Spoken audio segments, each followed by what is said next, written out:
요한복음 강의 오늘 두 번째 시간입니다. 우리가 이제 네 개의 복음서가 있죠. 마태, 마가, 누가, 요한 네 개의 복음서가 있는데 이 각 복음서의 저자는 어떻게 됩니까? 저자가 굉장히 외우기 쉽습니다. 또 이름이 똑같아요. 마태복음은 마태, 뭐 마가는 마가, 누가는 누가, 요한은 요한 이렇게 외우기가 쉬운데, 자 이제 각 저자마다 우리가 이제 세례 요한, 침례 요한을 소개하지 않습니까? 각 복음서마다 이제 세례 요한, 침례 요한이 등장하게 되는데, 성경은 다들 아시겠지만 누군가 등장을 할 때 소개를 합니다. 소개를 할 때, 근데 이 고대 유대인들은요 성이 없어요. 성. 그러니까 유이키 할 때 유씨 이 성이 없다고요. 그러니까 뭐 김마가, 박마가 뭐 이런 거 있으면 좋은데, 성이 없으니까 소개를 할 때 보통 어떻게 소개를 합니까? 누구 누구의 아들 뭐 이렇게 소개를 하죠. 아니면 뭐 어느 지방의 누구 뭐 이렇게 소개를 할 때도 있고. 자, 그러면 이제 이 세례 요한, 침례 요한을 소개를 할 때 성이 없고 또 동명이인이 굉장히 많습니다. 이 유대 사람들은요 이름이 몇 개 안 돼요. 그래서 같은 이름 몇 개를 계속 돌려 쓰다 보니까 소개를 해야 되는데, 자, 이 세례 요한, 침례 요한을 소개할 때 혼동을 방지하기 위해서 자세한 소개가 필요한 책은 마태, 마가, 누가, 요한 복음 중에 어떤 책일까요? 이게 요한이 여러 명이잖아요. 요한이 여러 명이기 때문에 소개를 해야 되는데, 그럼 이제 어떻게 소개를 했느냐? 먼저 공관복음을 보겠습니다. 마태, 마가, 누가 이 세 복음서를 보면, 마태복음에는 그때 세례 요한, 침례 요한이 이르러 유대 광야에서 전파했다. 이렇게 그냥 요한이라고 하지 않고 세례 요한, 침례 요한이라고 이렇게 얘기를 합니다. 마가복음도 마찬가지죠. 세례 요한, 침례 요한이 광야에서 이르렀다. 자, 그러면 누가복음은 어떻게 하느냐? 누가복음은 사가랴의 아들 요한이다. 왜냐하면 뭐 예수님의 제자 요한과 뭐 요한이 많으니까 헷갈릴 거 아니에요. 그래서 꼭 사가랴의 아들 요한이다. 이렇게 이제 소개를 해야 되는데, 자, 그러면 이제 요한복음의 저자는 요한인데, 세례 요한을, 침례 요한을 소개하면서 어떻게 소개를 했을까요? 자기 자신하고 헷갈릴 수 있잖아요. 헷갈릴 수가 있는데 어떻게 소개를 했느냐?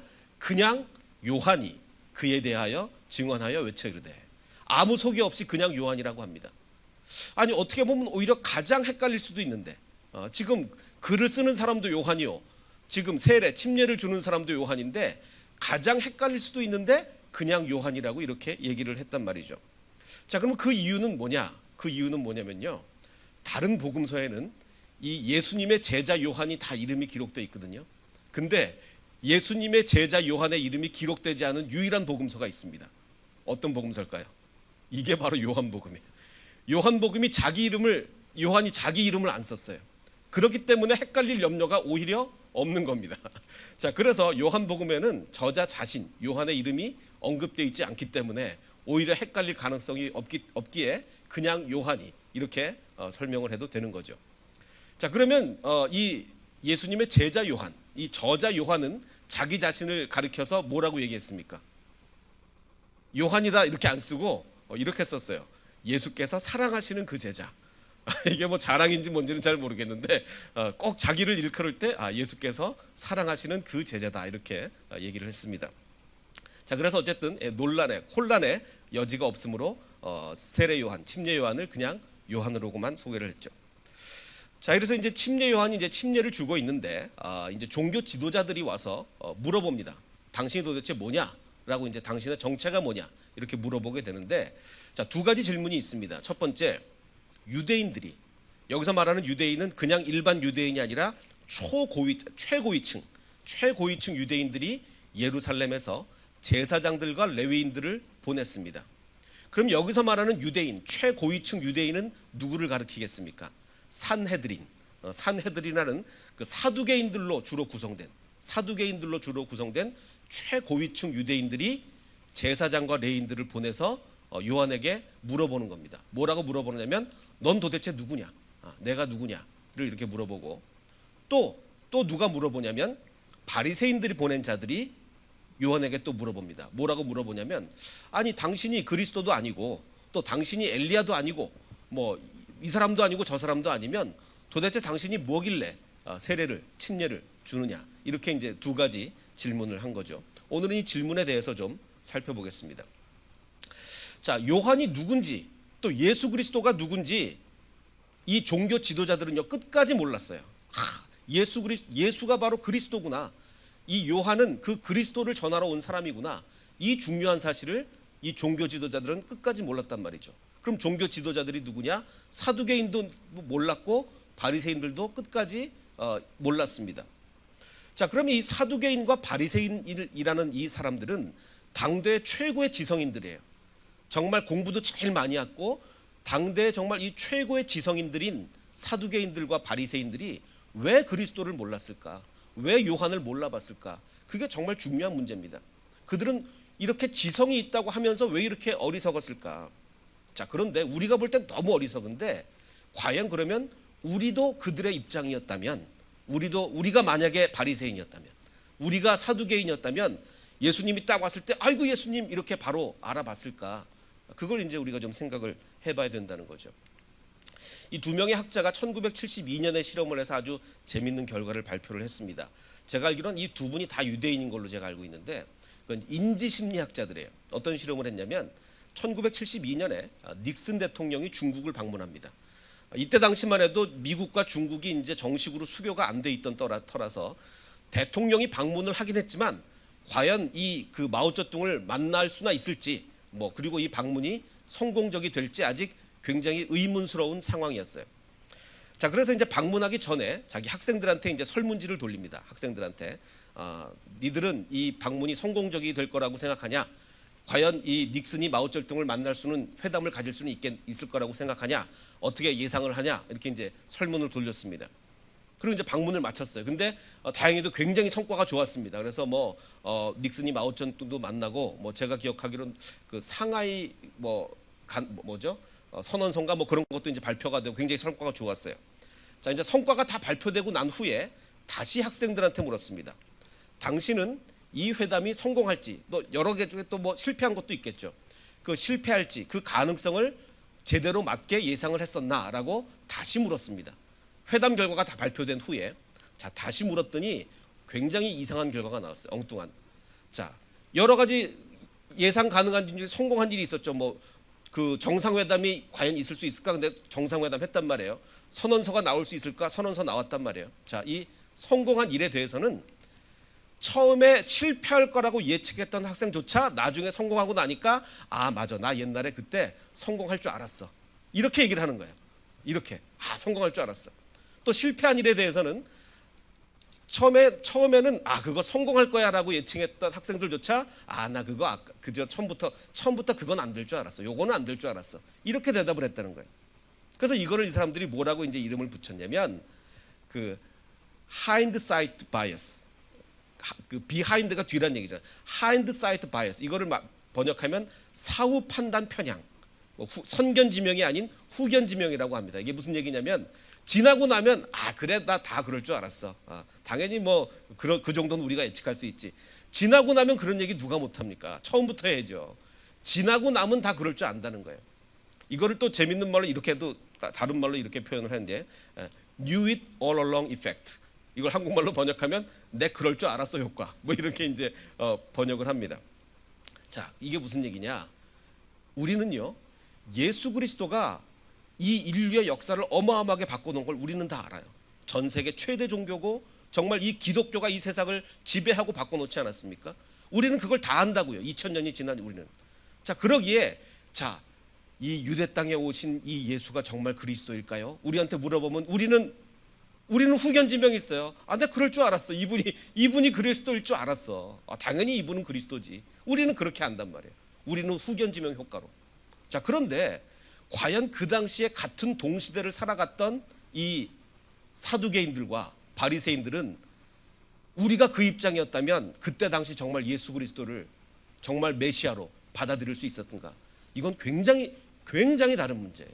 정말 다른 문제입니다. 이 사두개인은 어떤 사람들입니까? 사두개인들은요 이제 제사장들이잖아요. 로마와 결탁을 한 사람들이에요. 로마랑 결탁, 이거 요즘 말로 하면 우리 한국식으로 얘기하면 친일파. 일제 시대 때 일제 강점기에 친일을 한 사람들이에요. 로마와 결탁을 할 권력가들이고 이 사람들은요 자기가 권력이 있으니까 권력 있는 사람들은 항상 변화를 싫어하잖아요. 변화를 원치 않았어요. 반면에 바리새인들은 굉장히 개혁적이고 저항적이었습니다. 그래서 외세 침략, 로마나 이런 그리스 외세 침략에 굉장히 저항을 했던 사람들이에요. 그래서 사두개인과 바리새인 두 그룹 중에 십자가에 못 박혀 많은 사람들이 죽었던 그룹이 있습니다. 누굴까요? 바리새인들이 그 외세 침략에 로마의 침략에 저항하다가 굉장히 많은 바리새인들이 십자가에 못 박혀 죽었어요. 이건 역사적 사실입니다. 자, 근데 사두개인들은요, 성경 중에 모세 오경만 권위를 인정합니다. 나머지 성경들은 권위를 인정 안 해요. 그러다 보니 당연히 부활을 안 믿어요. 왜냐하면 그 부활이라는 사상은 주로 예언서에 나와 있기 때문에 부활을 안 믿습니다.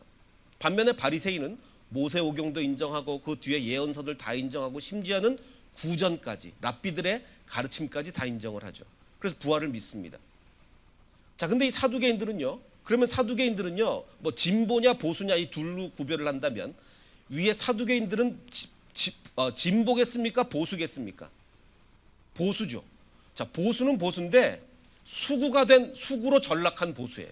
진짜 보수가 아니고 수구로 전락한, 정말 자기의 기득권만 지키려고 하는 수구로 전락한 보수가 바로 사두개인들입니다.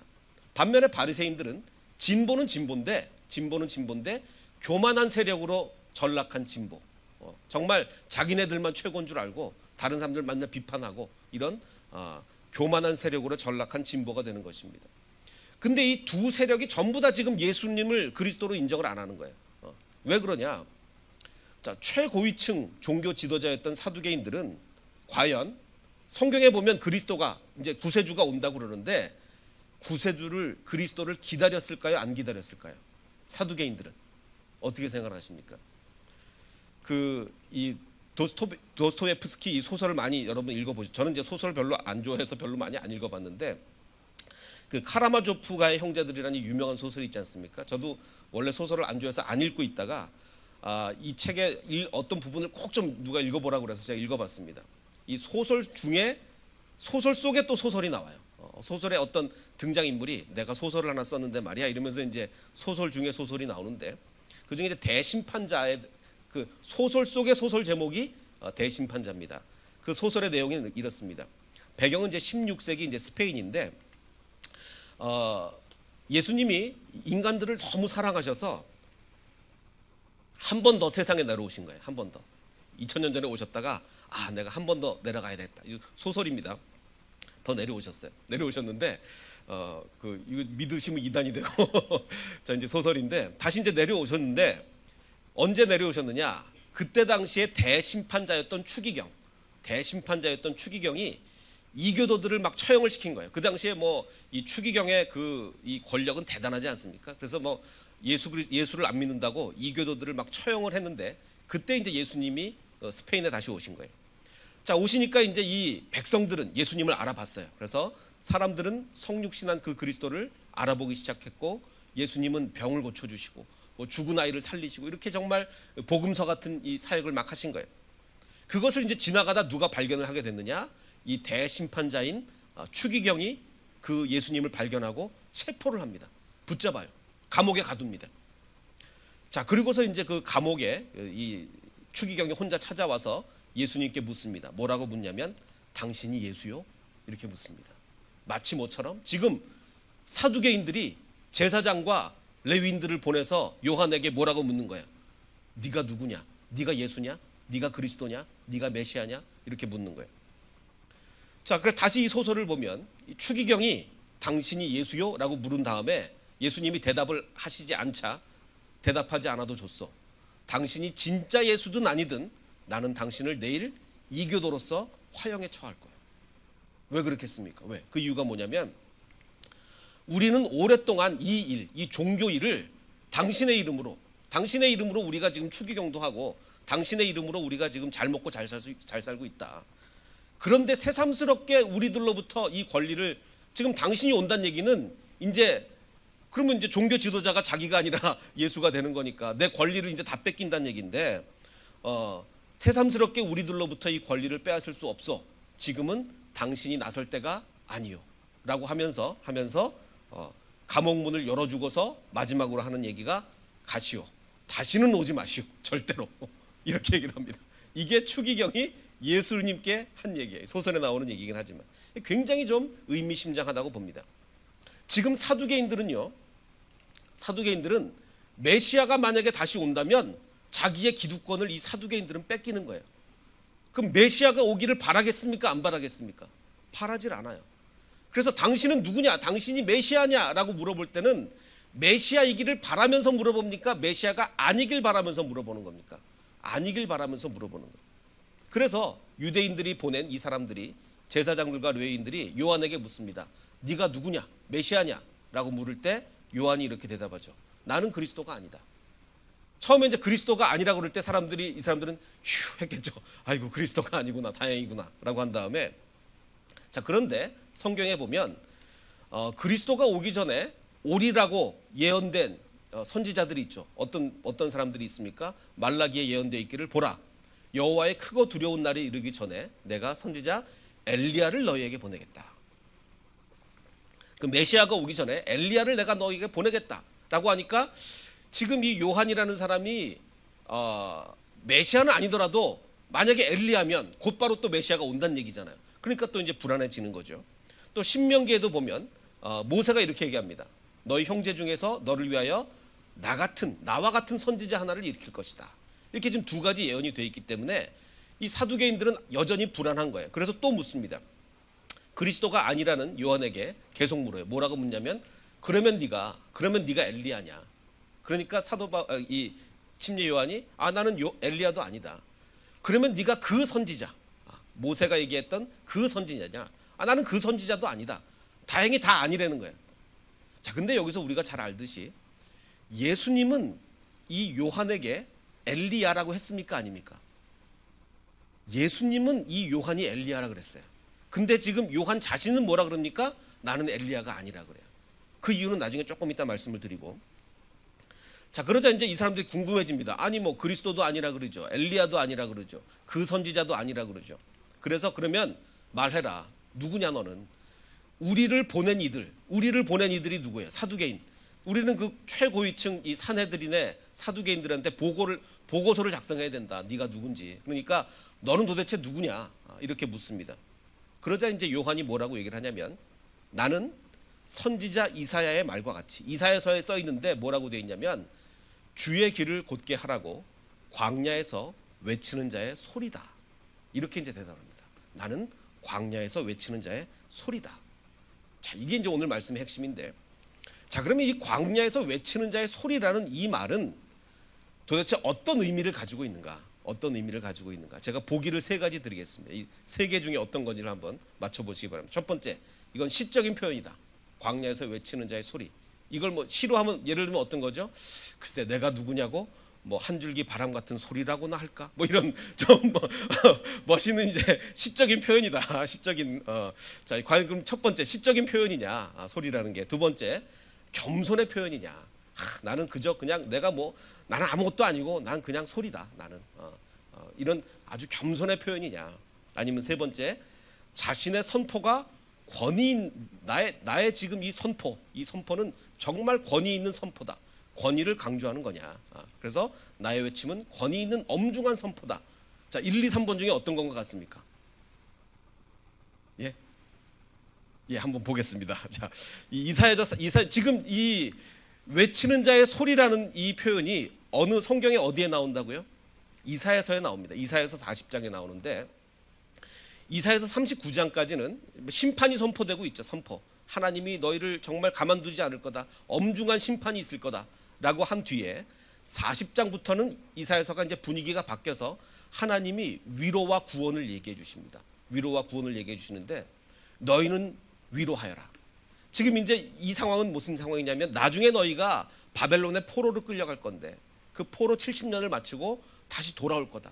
하나님이 너희를 구원해 주실 거다. 그 구원을 얘기해 주고 있는 거거든요. 너희는 위로하여라. 나의 백성을 위로해라. 너희의 하나님께서 말씀하신다. 예루살렘 주민을 격려해라. 그들에게 일러주어라. 이제 복역기간, 그 감옥에 갇힌 복역기간이 끝나고 죄에 대한 형벌도 다 받았다고, 이제 다 됐다. 이제 너희는 구원이 기다리고 있을 거다. 이거를 얘기한 후에 3절에 바로 그 얘기가 나옵니다. 3절에 한 소리. 지금 요한이 얘기한 소리가 바로 이 소리예요. 한 소리가 외친다. 광야에서 주께서 오실 길을 닦아라. 사막에서 우리의 하나님께서 오실 큰 길을 곧게 내어라. 자, 지금 이 한 소리만 들리는, 사람은 안 보이고 소리만 들리는 거예요. 그럼 이 구약 성경에서 음성만 들려왔다, 이건 뭘 얘기해 주고 있는 거예요? 이건 영적인 현상을 얘기해 주는 거예요. 영적인. 사람은 어디 없고 어디서 정말 엄청난 소리가 들려오는 거예요. 주의 길을 예배하라, 너에게 이제 곧 구원이 있을 것이다. 그 엄청난 소리가 들려오는 거예요. 계속해서 이런 소리가 들려옵니다. 모든 계곡은 지금 막 울퉁불퉁 굉장히 힘든데 그거 아주 평탄하게 해라. 모든 계곡은 메우고 산과 언덕은 깎아내리고 거친 길은 평탄하게 하고 험한 곳은 평지로 만들어라. 주의 영광이 나타날 것이니 모든 사람이 그것을 함께 볼 것이다. 이것은 주께서 친히 약속하신 것이다. 이런 엄청난 선포의 소리가 하늘에서 막 들려오는 거예요. 자, 그러면 여기서 말하는 이 외치는 자의 소리라는 것은 어디선가 들려오는 위험 있는 선포인 거죠. 정말 엄청난 선포. 그리고 이 소리는요, 그냥 선포만 할 뿐만 아니라 이사야를 향해서 명령까지 합니다. 뭐라고 명령하냐면 그 소리가 이렇게 외칩니다. 너는 이사야에게 너는 외쳐라. 그러자 이사야가 뭐라고 외쳐야 됩니까? 라고 묻자 그 소리가 이렇게 얘기합니다. 모든 육체는 풀에 불과하다.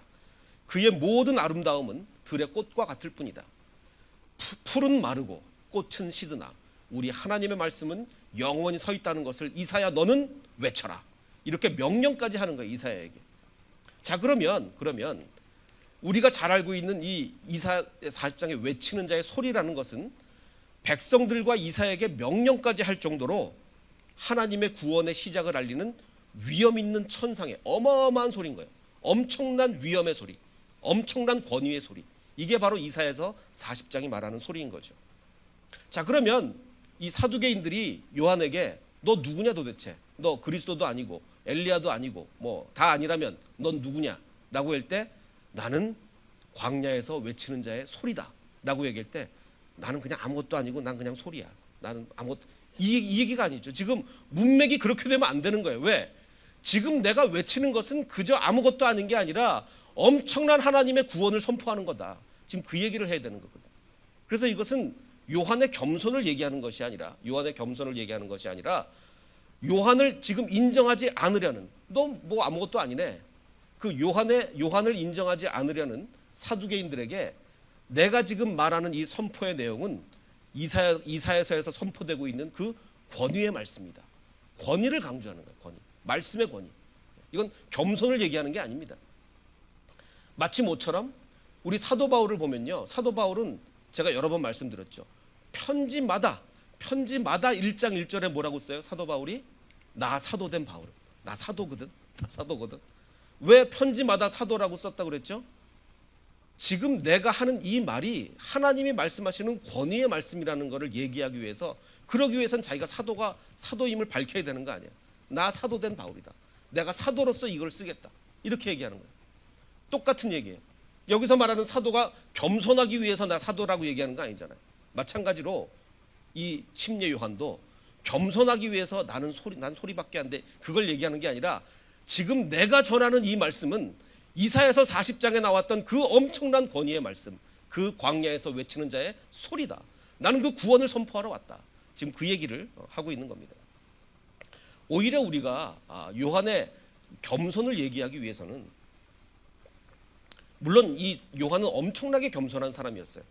그럼 오히려 우리가 요한의 겸손을 얘기하기 위해서는 오히려 이 구절을 얘기해야 됩니다. 바리새인들이 이제 또 묻죠. 네가 만일 그리스도도 아니요 엘리야도 아니고 선지자도 아닌데 뭐 아무것도 아니면서 그러면 너는 왜 네가 세례를 주냐, 왜 침례를 주냐 라고 물으니까 요한이 뭐라고 얘기하냐면 나는 물로 세례를 주나, 아까 우리 찬양한 것처럼 나는 물로 세례를 주나 한 사람이 있었으니 내 뒤에 오는 그는 나는 그의 신발끈을 풀기조차 감당할 수가 없다. 이 얘기는 무슨 얘기냐면, 원래 물론 이제 스승이 있고 제자들이 있으면 제자들이 스승의 뭐 뒷바라지를 다 하죠. 근데 신발끈을 푸는 거는 노예가 합니다.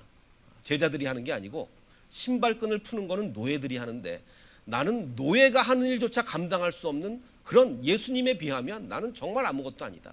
이렇게 지금 강조하고 있는 거예요. 그래서 요한의 겸손함을 강조하기 위해서는 이 구절을 써야 되는 거고, 요한이 내가 지금 말에 선포하는 이 선포 내용의 권위를 강조하기 위해서는 나는 소리다. 이렇게 이야기를 해야 되는 거죠. 자, 그러면 이제 지금 등장인물들이 나왔는데 다 관심사가 다릅니다. 사두개인들의 관심사는 뭐였죠? 사두개인들의 관심사? 사두개인들의 관심사는 그리스도가 만약에 왔으면 하늘로 다시 올려보내는 게 사두개인들의 관심사예요. 예수님이 안 왔으면 좋겠는 게 사두개인들의 관심사예요. 자, 바리새인들의 관심사는 뭡니까? 아까 바리새인들이 보낸 자들이 뭘 물어봤죠? 그럼 너 아무것도 아니면서 왜 네가 세례를 주냐? 네가 침례를 주냐? 물어본 거예요. 자, 사두개인들은 정말 보수기 때문에 새로 뭘 만드는 걸 원치 않아요. 보수들은 대부분 그렇죠. 그래서 세례라는, 침례라는 새로운 제도를 어떻게 보면 별로 원치 않았어요. 근데 이 바리새인들은 계속 새로운 걸 뭘 만들어내는 사람들이기 때문에 침례에 관심이 있었다고요. 그래서 물어보는 거예요. 자, 그러면 너는 그리스도도 아니고 엘리야도 아니고 아무것도 아닌데 그러면 네가 왜 침례를 주냐? 이렇게 물어본 거죠. 그래서 바리새인들의 관심사는 세례, 침례를 자신들의 관리하에 두려는 것이 바리새인들의 관심사. 그래서 물어보는 거예요. 자, 그러면 여기서 중요한 것은 요한의 관심사는 뭡니까? 요한의 관심사는 오직 주의 길을 예배하는 거예요. 다른 관심사 없습니다. 오직 주의 길을. 자, 그래서 내 말은 권위 있는 하나님의 말씀이다. 내 말은 광야에서 외치는 자의 소리다.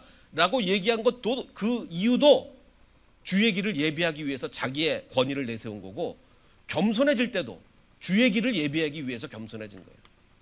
맨날 겸손한 것도 아니고 맨날 권위를 주장한 것도 아니에요. 권위를 주장해야 될 때는 주장하고 겸손해야 될 때는 겸손하고, 이게 요한이 한 거죠. 오직 뭐를 위해서? 오직 주의 길을 예배하기 위해서.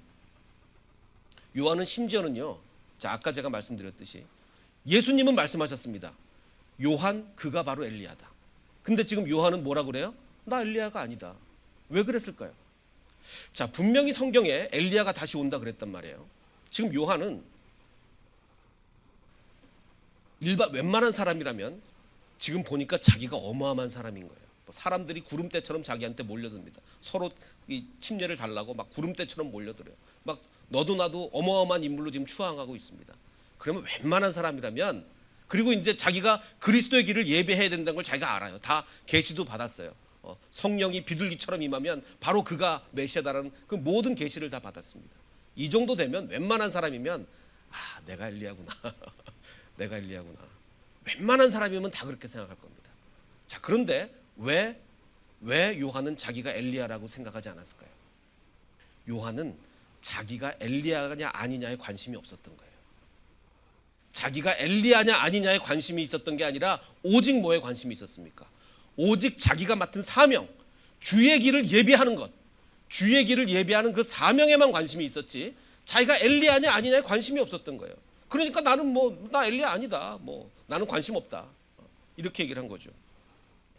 그래서 요한은 심지어 자신이 엘리야인 것조차 관심이 없죠. 그러니까 예수님은 그를 엘리야라고 했는데 자기가 아니라고 했던 거예요. 그의 관심은 오직 뭐였습니까?